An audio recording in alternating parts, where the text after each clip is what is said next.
Bismillahirrahmanirrahim. Assalamualaikum warahmatullahi wabarakatuh.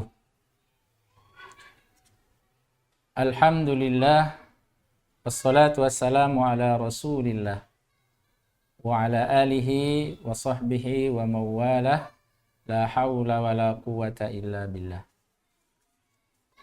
Qala Allah Ta'ala, a'udzu billahi minasy syaithanir rajim. Bismillahirrahmanirrahim.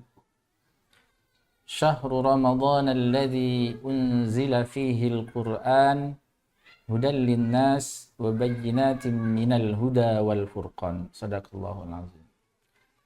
Pemirsa Al-Hikmah TV yang dirahmati Allah Subhanahu wa taala, marilah kita bersyukur kepada Allah Subhanahu wa taala karena dengan iman, kenikmatan iman dan Islam, kita masih bisa menjalankan perintah-perintah Allah. Masih mau berpuasa, masih mau membaca Al-Quran, masih mau berinfak dan lain sebagainya.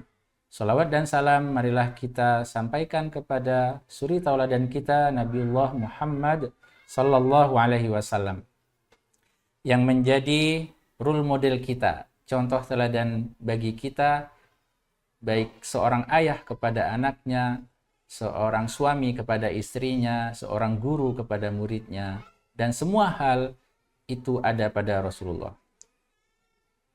Pemirsa Al-Hikmah TV yang dirahmati Allah, pada kesempatan kali ini kita akan membahas tentang nuzulul Quran. Dari segi bahasa, nuzul berarti turun. Al-Quran yaitu Al-Quran. Berarti nuzulul Quran adalah turunnya Al-Quran. Ada yang berpendapat bahwa Al-Quran itu turun pada tanggal 17 Ramadan. Kalau kita perhatikan dari surat yang kami bacakan tadi di awal, bahwa syahrul Ramadan alladzi unzila fihi al-Quran. Al-Quran itu diturunkan di bulan Ramadan. Dan ini tidak ada perselisihan dari para ulama bahwa Al-Quran memang turun di bulan Ramadan. Nah, di dalam tafsir Jalalain disebutkan bahwa Al-Quran itu turun pertama adalah dari Lauhul Mahfuz kepada Baitul Izzah, yaitu di langit yang pertama. Turunnya yaitu 30 juz. Sedangkan turunnya kepada Rasulullah yaitu tanggal 17 Ramadan itu turunnya berangsur-angsur. Dan yang turun pertama kali adalah surat Al-Alaq ayat 1 sampai dengan 5. Dan di mana turunnya? Ini adalah terjadi ketika Rasulullah beruzlah, menyendiri di Gua Hiro. Kenapa dia menyendiri di sana? Karena dia melihat keadaan penduduk Mekah pada saat itu, akhlaknya tidak baik, maka dia mendapatkan ilham untuk menyendiri di Gua Hiro. Dan keadaannya Gua Hiro itu kurang lebih 4 km dari kota Mekah. Dan ketika naik agak terjal, kurang lebih ada 640 meter. Lumayan perjuangan untuk menuju ke sana. Nah, dari situlah tiba-tiba di malam yang sunyi, sendirian, datanglah sesosok malaikat menemui beliau. Kemudian disuruhlah Rasulullah membaca, Iqra. Lalu Rasulullah menjawab, Ma ana biqari. Bacalah. Jawab Rasulullah, saya tidak bisa membaca. Kemudian dipeluklah Rasulullah pada saat itu sampai dia mengatakan agak susah untuk bernapas.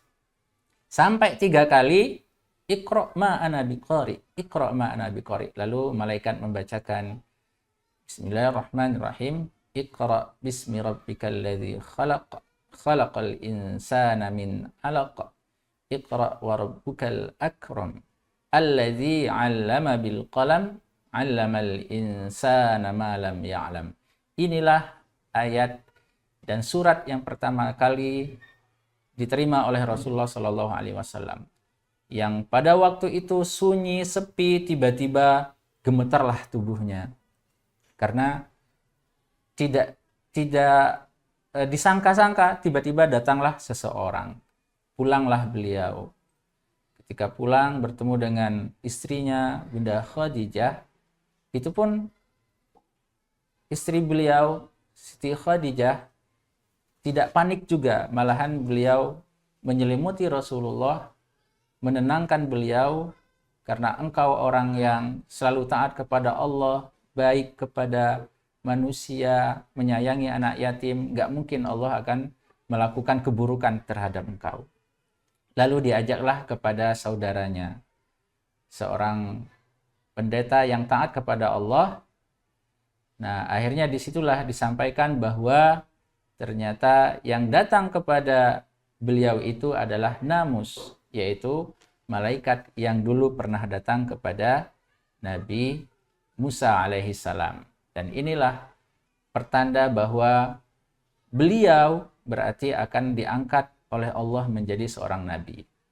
Dari kisah ini, apa pelajaran yang bisa kita ambil? Satu, bahwa dengan Rasulullah menerima wahyu pertama ini adalah pertanda beliau akan menjadi nabi. Dan dia akan menjadi nabi yang terakhir. Yang mana sebelumnya setelah Nabi Isa sampai dengan Rasulullah itu terjadinya masa kekosongan nabi. Tidak ada nabi. Kurang lebih 600-an tahun tidak ada nabi. Nah, datanglah beliau diutus menjadi nabi.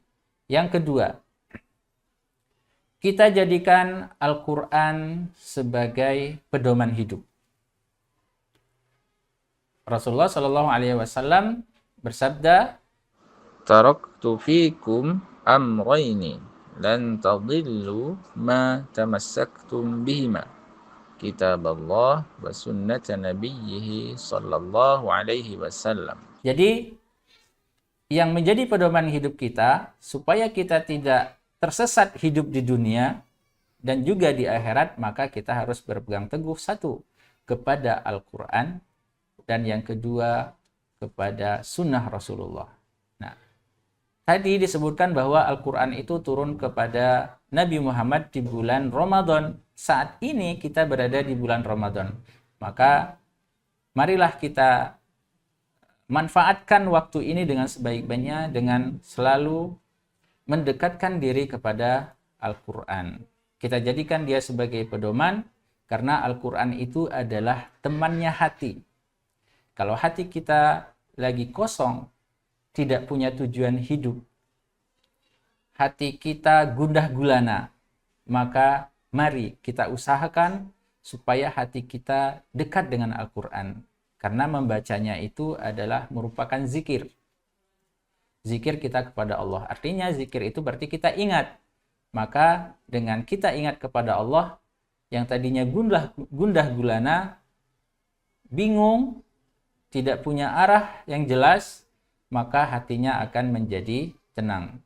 Jangan sampai kita menjadi orang seperti yang dikatakan oleh Rasulullah, dia pernah mengadu kepada Allah. Di dalam surat Al-Furqan ayat 30. A'udzubillahi minasyaitonirrajim. Wa qala ar-rasulu ya rabbi inna qaumi ittakhadhu hadzal qur'ana mahjura.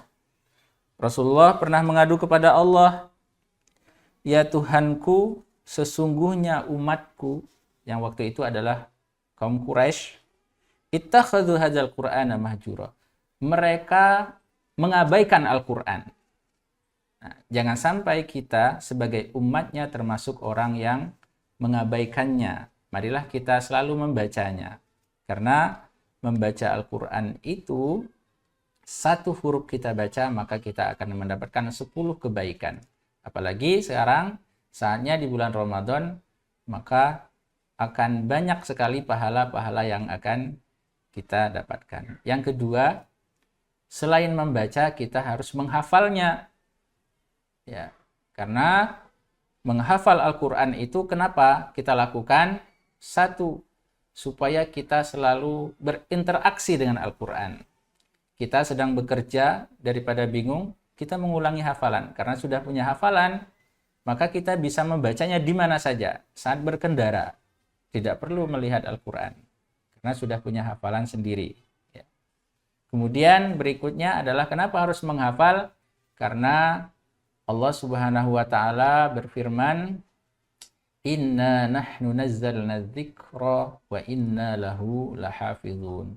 Sesungguhnya kami telah menurunkan az-zikr, nama lain dari Al-Quran, wa inna lahu lahafizun, dan kami akan menjaganya. Nah, kita menghafal Al-Quran berarti kita termasuk orang yang menjaga Al-Quran. Ya, menjaga Al-Quran berarti kita akan menjadi ahlu Quran. Dan ingat, ahlullah fil ard, keluarga Allah yang ada di bumi itu adalah orang yang ahli dalam Al-Quran. Selalu membaca, menghafalkan, tilawah setiap hari. Nah, bagaimana kita supaya selalu dekat dengan Al-Quran? Ya sering dibaca. Ya, daripada kita bingung, kita baca saja Al-Quran. Bisa membaca sedikit sehari, umpama 1 halaman, berikutnya 2 halaman, atau 1 juz setiap hari. Tipsnya bagaimana? Mungkin kalau kita baca langsung 1 juz, kita tidak mampu atau terlalu capek, maka bisa sedikit demi sedikit. Habis subuh, baca 2 lembar.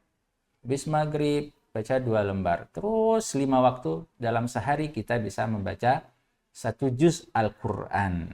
Nah, maka kita selalu berdoa kepada Allah supaya kita bukan orang yang termasuk yang diadukan oleh Rasulullah tadi, orang yang mengabaikan Al-Quran, tetapi kita menjadi orang yang selalu dekat dengan Al-Quran dan dijadikan pedoman hidup kita sehari-hari. Demikian yang bisa kami sampaikan.